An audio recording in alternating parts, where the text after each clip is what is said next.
This Formula One driver hadn't won a race in nearly 3 years. Just when everyone thought he was done, he pulled off one of the most shocking victories in Formula One history. Lewis Hamilton knows how to win a Formula One race. He's not done it for a while, but he's not forgotten. Just one more lap to go, straight leg 5. And Lewis Hamilton on target to take victory here at Silverstone. Lewis Hamilton wins the British Grand Prix!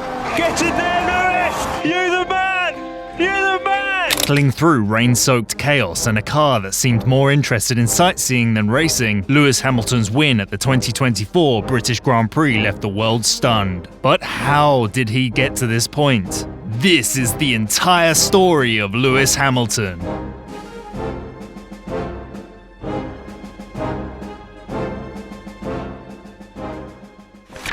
Hamilton's win at the 2024 British Grand Prix wasn't just surprising, it was almost impossible to believe. Going into the race, Hamilton had been struggling all season with a Mercedes car that seemed to have forgotten how to be fast. His last win was way back in 2021, and as the years went by, people were starting to wonder if he was more likely to switch careers than win another race. Was Hamilton past his prime? Could he still keep up with the young guns? Or was he finally ready to hang up his helmet? The British Grand Prix, held at Silverstone, Hamilton's home track, became the perfect place for a comeback that no one saw coming. The race was anything but straightforward, with rain turning the track into a bit of a slip and slide for the drivers. While others struggled to keep their cars pointing in the right direction, Hamilton's experience in tricky conditions shone through. He managed his tyres with the precision of someone who knows exactly how many miles are left in them, timed his pit stops just right, and drove with the kind of determination that made you wonder if he had something to prove. By the time he crossed the finish line, Hamilton had not only won, but he did it in a way that reminded everyone why you should never write him off, no matter how many birthday candles he's blowing out.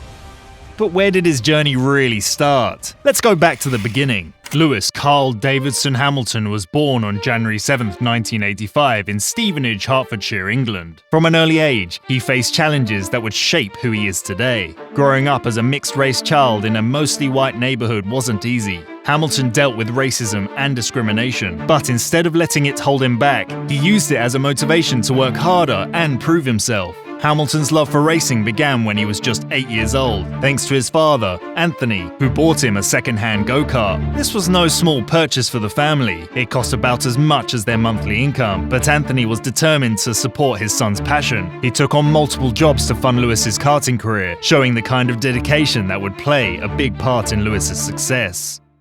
From the moment Lewis got behind the wheel, it was clear he had a natural talent. By the time he was 10, he was already winning championships and making a name for himself in the karting world. 10, mind you. His skill and confidence behind the wheel made him stand out. Around this time, Lewis met Ron Dennis, the boss of McLaren, at an awards ceremony. In a bold move, young Lewis approached Dennis and said, "One day, I want to race for you." Dennis, clearly impressed, told Lewis to give him a call in 9 years. But as it turned out, Lewis didn't need to wait that long. At just 13 years old, Lewis Hamilton was signed to McLaren's driver development program, a rather polite way of saying, "We think this kid might just be the future."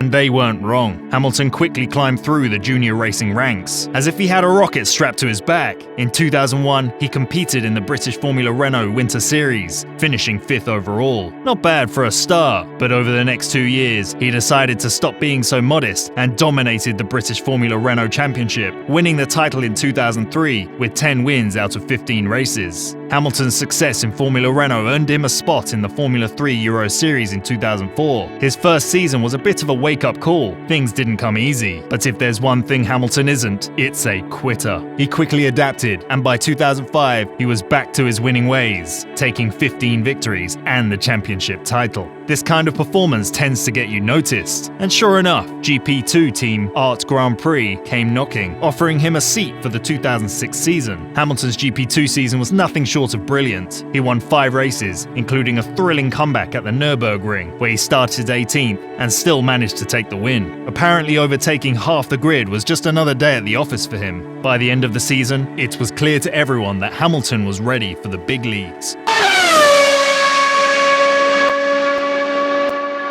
Formula One.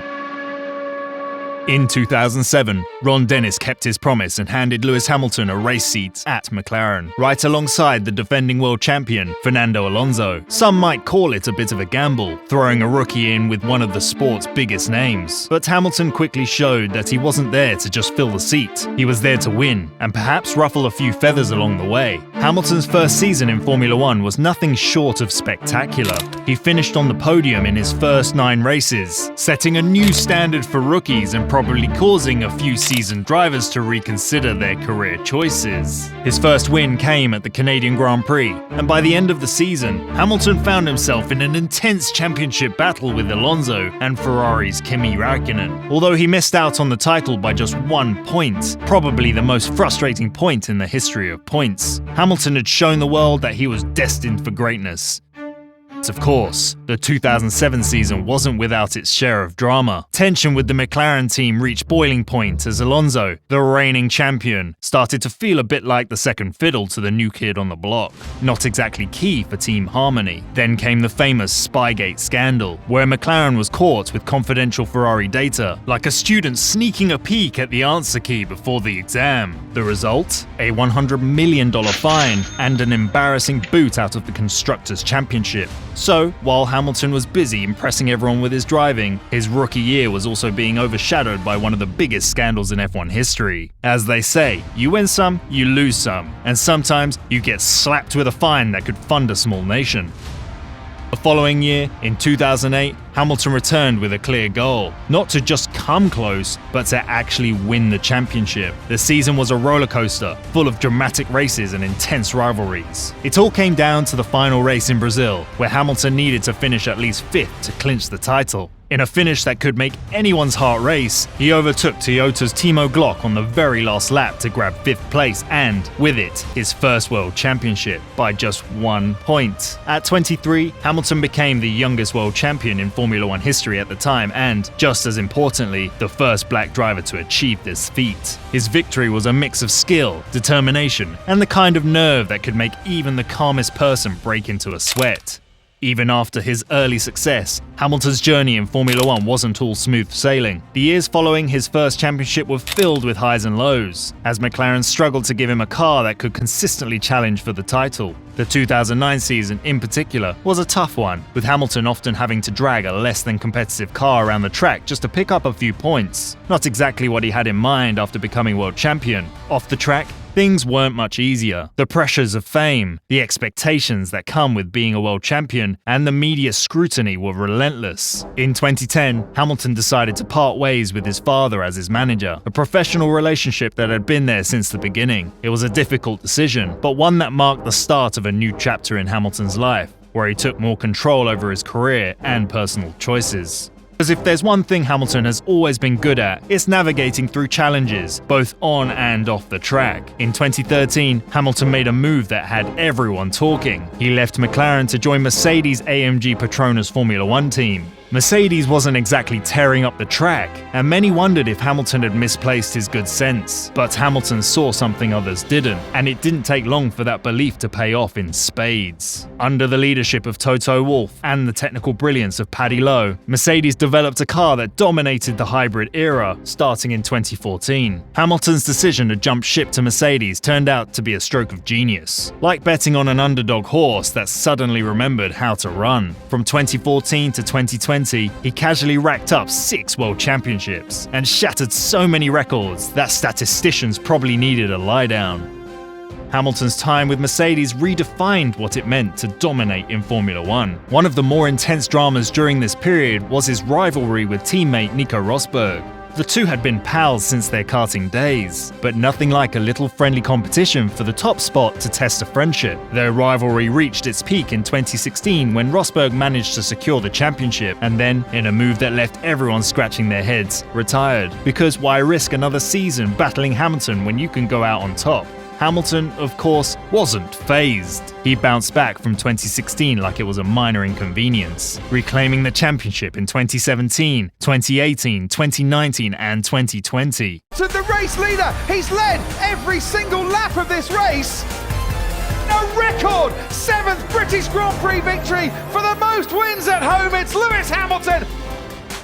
In 2020, he equaled Michael Schumacher's record of 7 world championships, a record many thought was untouchable, but Hamilton didn't stop there. He also surpassed Schumacher's 91 race wins, setting a new bar so high that future drivers might need a telescope to see it.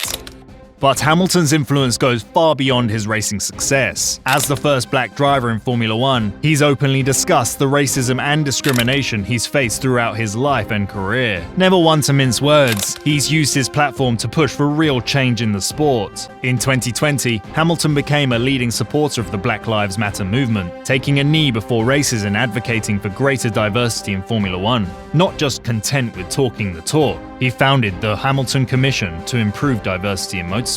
Because, let's be honest, the sport could use a bit more representation. And Hamilton's not just about social justice, he's also a passionate advocate for environmental sustainability, a committed vegan. He even launched a vegan fashion line, because apparently saving the planet is best done in style. He's been vocal about the need for action on climate change, proving that his leadership extends well beyond the racetrack. After all, what's the point in winning all those championships if there's no planet left to race on?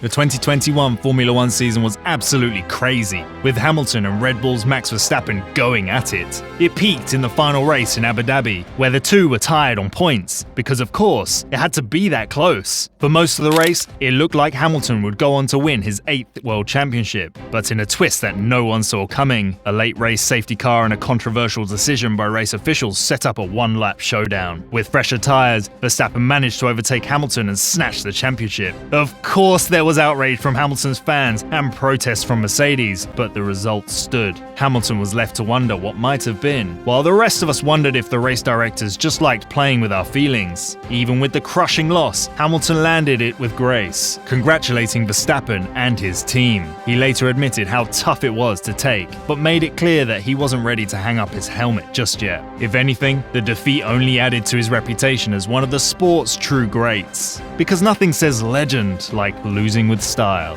2022 season wasn't exactly amazing for Hamilton. For the first time in his Formula One career, he didn't win a single race. Mercedes struggled with the new regulations, and their once dominant car looked more like a mid-pack runner. Hamilton ended the season 6th in the Drivers' Championship, behind his younger teammate George Russell. Naturally, some wondered if Hamilton's glory days were over, but if there's one thing Hamilton doesn't do, it's give up.